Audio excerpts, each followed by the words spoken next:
Hi guys, good morning. Today we're going to see about portrait lighting techniques. So we have a PPT here. So I'm going to explain one by one how we can what are the types of lighting we have for portrait lighting. So one by one we can see in our PPT.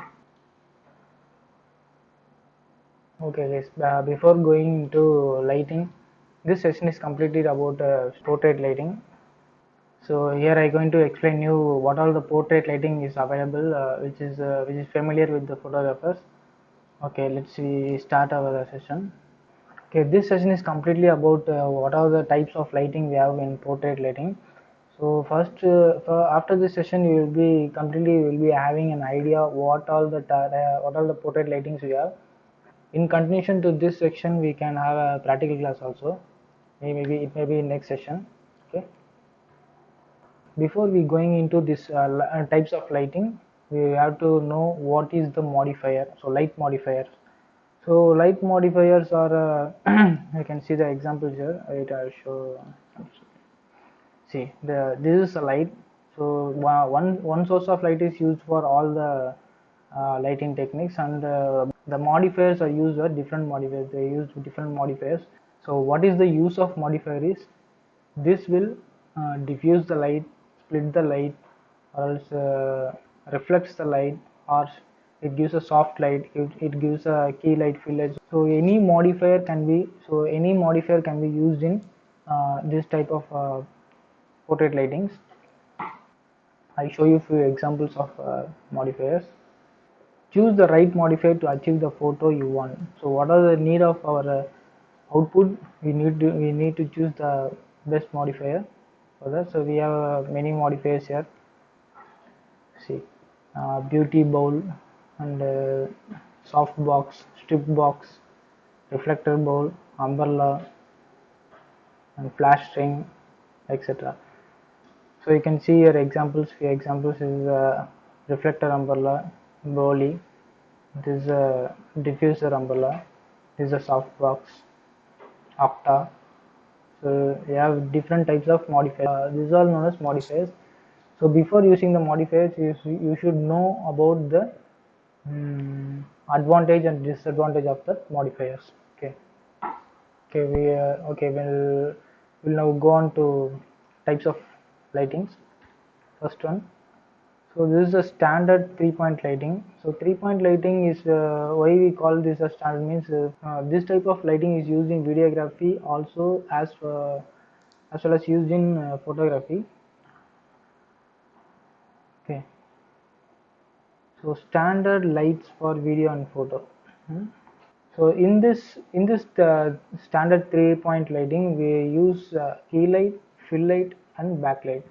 Whereas backlight is not for the background. This backlight is completely is for subject. So these three things, these three lightings is given only to the subject. Background light is different. So don't confuse with background light and backlight. Okay. So I show you a few example images. This is the first image. You can see this is a key light. The key light is called as a primary light, which comes with more output when compared to fill light. I show you one more example for explaining you this key light, fill light, and rim light. Okay, see here. So this is the best example which you can understand very easily. So this is a key light. So whereas key light is about 50%. So this is a key light output, and this is a fill light 30%. So it's fill the other opposite side of the key light. Okay, you can use this is a standard setup. I show where all the key light, fill light, and backlights it fall. This image is example for key light, and this image is example for rim light and key light.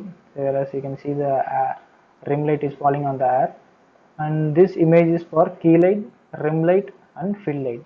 So this is a key light, and you can see the fill light output here, whereas fill light is absent in this image. So this is key light, fill light, and rim light. So this is a standard lighting technique used in photography and videography. The next second one, flat lighting. Flat lighting. So first point, shadow can draw textures. So textures இப்போ பார்த்தீங்கன்னா இப்போ ஒரு ஒரு ஏஜ்டானவங்க இருக்காங்க, அவங்களுக்கு textures நிறைய இருக்கும், இல்லை சில சில சில ஸ்கின்கே வந்து டெக்ஸ்சர்ஸ் நிறைய இருக்கும். ஸோ இந்த மாதிரி டெக்ஸ்சர்ஸ் ரொம்ப தெரியக்கூடாது. You want to avoid the texture means you can use this type of flat lighting. It is beneficial in photographing a baby. This point is completely because இப்போ ஒரு பேபி வந்து நம்ம ஃபோட்டோகிராஃப் பண்ணுறோம்னா, so baby will not sit in same position while seeing the camera. So it will be moving here and there. So that time we can use this flat lighting type. So I'll show you an example image how the flat lighting will come. So this is a flat lighting example 1 and this is 2. So as both the key light and fill light will be set in the same percentage, whereas we use this as 30%, we should keep the same 30% in this fill light also. So this type of photography is called flat lighting. In this type of lighting you have a advantage that you can capture a baby photography, whereas whenever the baby turns this side and that side also, it will be giving a same lighting. You can watch out this third point, as elderly people feeling insecure about their wrinkles. So this type of lighting will draw the texture from the skin. So you can use this type of lighting for the to avoid textures, and it gives a soft skin. So most of the studio passport size photo and all, they will be using this type of lighting only. Okay, broad light. This is a type of side lighting. Shadow falls on the back side of the face. Okay, so I show you an example for broad lighting. So this is a broad lighting. The face is in a profile view, so you can see the lighting is falls on the broad side of the face. So they covered the broad side of the face in this broad lighting. One more example here. So this is a left side profile view. So here also they covered the broad side of the face. So this type of lighting is called broad lighting. You can use any one studio light for this type of lighting. Next, fourth one. So short light. So this is opposite to broad light. So you saw the last lighting, broad light. Broad light is covering the larger area of the face. So this is a short light. So it covers the shorter area of the face. So whereas this is a broad area and this is a shorter area. So this type of lighting is called short light. So shadow falls on the front side of the face. Shadow falls on the front side of the face, whereas the broad area, the shadow completely in the broad area, and the shorter area will be filled with this type of lighting. Okay. Fifth one, split light.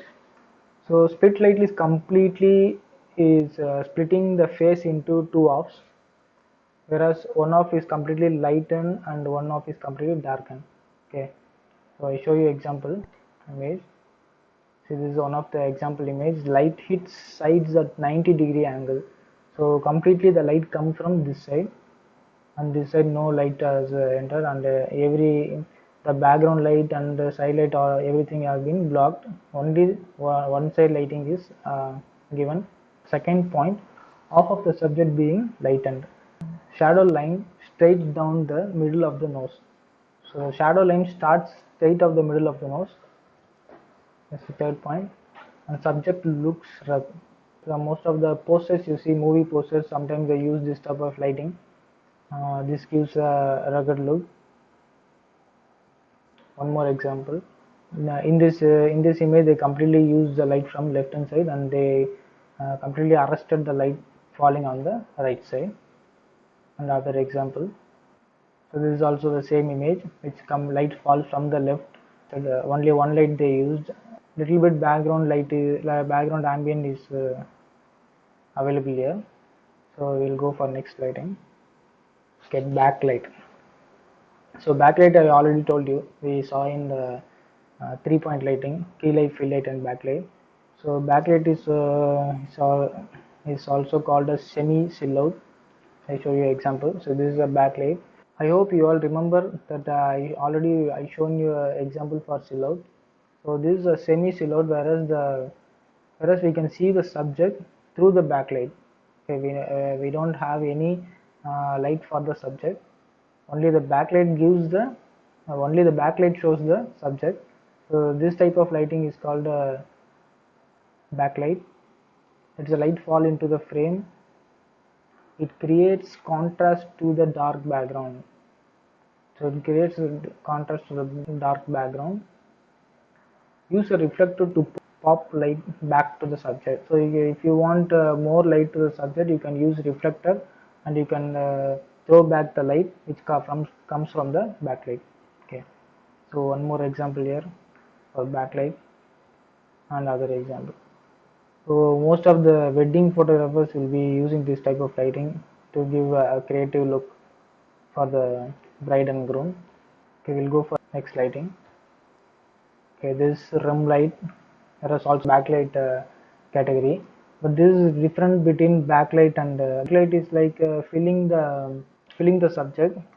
So in this rim light, I show you some example image, you can understand. Okay, this is called rim light, whereas it highlights the outline. So you can see this, only the light is showing the outline of the subject, and it separates the subject from the background.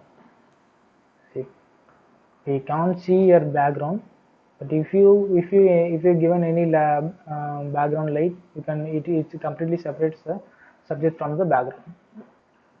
There's one more example. Okay, so this type of lighting, the light completely set back to the subject, for example, see this image, completely set back to the subject, but from the top, here completely back to the subject, exactly in the head area, the light. Here also the light is been in the head area. Here little bit right side. Okay, I hope you all understand the rim lighting. We'll go for next topic of lighting, butterfly lighting. This is one of the portrait lighting, also called as paramount light. The light is placed above front of your subject. Okay, I show you some example so that you can understand. Okay, so light is placed above front of the subject.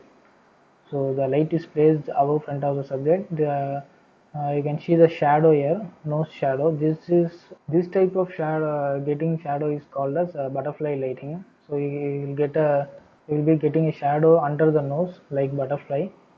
I'll show you one more example. This one, you can see the shadow here under the nose. Third example. Small shadow under the nose highlights prominent cheekbones. You can see the shadow under the nose and also the cheekbone shadow. So this type of lighting is called butterfly lighting. Okay, we will go for ninth one. Okay, this slide is about loop light. So loop light is a light is above 45 degrees Celsius and slightly above eye level. I'll show you an example. So this is called loop light. So this type of lighting creates a shadow under the cheek and also the one side of the nostril. This is called loop lighting, whereas the light is slightly placed above the eye level. One more example here. This is also a single light placed above the eye level. Okay. So one more example here for loop lighting. Okay, 10th one, Rembrandt lighting. It's a very interesting type of lighting. Rembrandt paintings are very famous in the ancient days, whereas it's a Dutch artist. So his paintings are very famous for this type of Rembrandt lighting. So I show you an example for Rembrandt lighting. Say light, the second point, light at 45-degree angle and light setup should cast a triangle shadow. This is also like side lighting. So it comes from one side and creates a triangle light on the cheek. So this is one of the example. This is other example for Rembrandt lighting. It forms the triangles on the cheek. Third example. So this type of lighting is called Rembrandt lighting. As calm shell lighting. Okay, calm shell lighting is also used is like same like a flat light, whereas we saw the flat light is same range of light is kept and left and right. So same like that, this clamshell lighting, I show you one example image. But there is a small difference between clamshell lighting and flat lighting, whereas the light we use for flat lighting is left and right. Here in this clamshell lighting, the light used is above and bottom the eye level. I show you an example for this of lighting. So you can see here, one light is above the head and one light is bottom of the face. So this type of lighting is called clamshell lighting. This type of lighting gives a soft light and faint shadow. Two lights are placed facing towards your subject at a 45-degree angle. Key light downward and fill light upward. This type of lighting is called clamshell lighting. Okay guys, these are the few basic studio lightings we use for taking a portraits. So in next session, I plan this type of lighting to be taken practically. So, understand these types of lighting. There is no rules and regulation for follow the lighting, but you should know which modifier gives what output and which type of light gives what look. That's it. So we should understand the lighting techniques and also the light behavior and modifiers behavior, so that so you can get your output what you want here. So we see 10 to 11 setups here. So you can mix these types of setups with one by one also. So you can mix the split light with broad light with rim light. You can mix the split light with the rim light. So this type of combination also you can try. So according to your creativity, you should create your own lighting techniques. For the beginners, you should go all types of lighting, and you have to practice all types of lighting. After that, you can practice by clubbing out this type of lighting in one by one. Okay, guys, this session is over. Thank you.